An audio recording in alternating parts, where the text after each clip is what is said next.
Hello friends, നമ്മുടെ പുതിയ വീട്ടിലേക്ക് സ്വാഗതം. ഇന്നത്തെ വീഡിയോ എന്ന് പറയാൻ ട്രിപ്പ് വീഡിയോ ആണ്. എങ്ങോട്ടെന്ന് വെച്ചാൽ കർണാടകക്കാണ്. 4 ദിവസം ട്രിപ്പാണ്. നമ്മൾ ട്രെയിനിലാണ് പോകുന്നത്. ട്രെയിൻ എത്തി കുറച്ച് കഴിഞ്ഞപ്പോൾ തന്നെ നമ്മൾ അടിപൊളി വ്യൂ ഒക്കെ കണ്ടു തുടങ്ങി കേട്ടോ. പാലത്തിന് വെള്ളം അടിപൊളി നല്ല രസമുള്ള വ്യൂ ഒക്കെ കണ്ടു തുടങ്ങി. പിന്നെ നമ്മൾ ഉച്ചയായപ്പോഴേക്കും നമ്മൾ കൊതിച്ചോറ് നിന്നു. അതിന് വീഡിയോ എടുക്കാൻ വിട്ടുപോയി, ഞാൻ മറന്നുപോയ കാര്യം. പിന്നെ നമ്മൾ ലാസ്റ്റ് സ്റ്റോപ്പിലാണ് നമ്മൾ ഇറങ്ങിയത്, മംഗലാപുരം.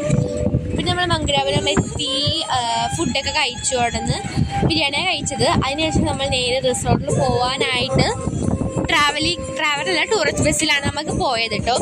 അതിൽ കയറി നമ്മൾ നൈറ്റ് ആയിരുന്നു ആ സമയത്ത്. പിന്നെ രാവിലെ ആയപ്പോൾ തന്നെ നമ്മൾ അടിപൊളി വ്യൂ ഒക്കെ കാണാൻ തുടങ്ങിയിട്ടു. നല്ല രസമുള്ള മയിലിനെയും നല്ല പാടങ്ങളൊക്കെ നമ്മൾ കണ്ടു. അതിൻ്റെ വീഡിയോ ഒക്കെ ഞാൻ ഇതിനകത്ത് ഉൾപ്പെടുത്തിയിട്ടുണ്ട് കേട്ടോ. അപ്പം അതൊക്കെ നിങ്ങൾ കാണണം. അതിന് മുമ്പ് നമ്മുടെ ലൈക്ക് ചെയ്യാനും ഷെയർ ചെയ്യാനും സബ്സ്ക്രൈബ് ചെയ്യാനും മറക്കരുത്. പിന്നെ ഇതാണ് നമ്മുടെ റിസോർട്ട്. നമ്മൾ പിന്നെ ലഗേജ് ഒക്കെ ഇട്ട് നമ്മൾ നേരെ റിസോർട്ടിലേക്ക് പോയി. അതിനുശേഷം നമ്മൾ ഫ്രഷ് ആയി കഴിഞ്ഞാൽ നേരെ തണ്ടേലിയിൽ അഡ്വഞ്ചർ പാർക്കിലാണ് പോയത്. നിറയെ ആക്ടിവിറ്റീസ് ഒക്കെ വേണ്ടി പറ്റിയില്ല, അതുകൊണ്ട് എനിക്ക് വീഡിയോ എടുക്കാനും പറ്റിയില്ല കേട്ടോ. പിന്നെ നമ്മൾ ഇതാണ് നമ്മൾ താമസിച്ച സ്ഥലം. അങ്ങനത്തെ റൂമാണ് നമ്മുടേത്. പിന്നെ ക്യാമ്പ് ഫയർ ആയിരുന്നു ലാസ്റ്റ്. പിന്നെ നമ്മുടെ ഇന്നത്തെ ഈ പാർട്ട് 1 ഇഷ്ടമെങ്കിൽ like, share and subscribe. By.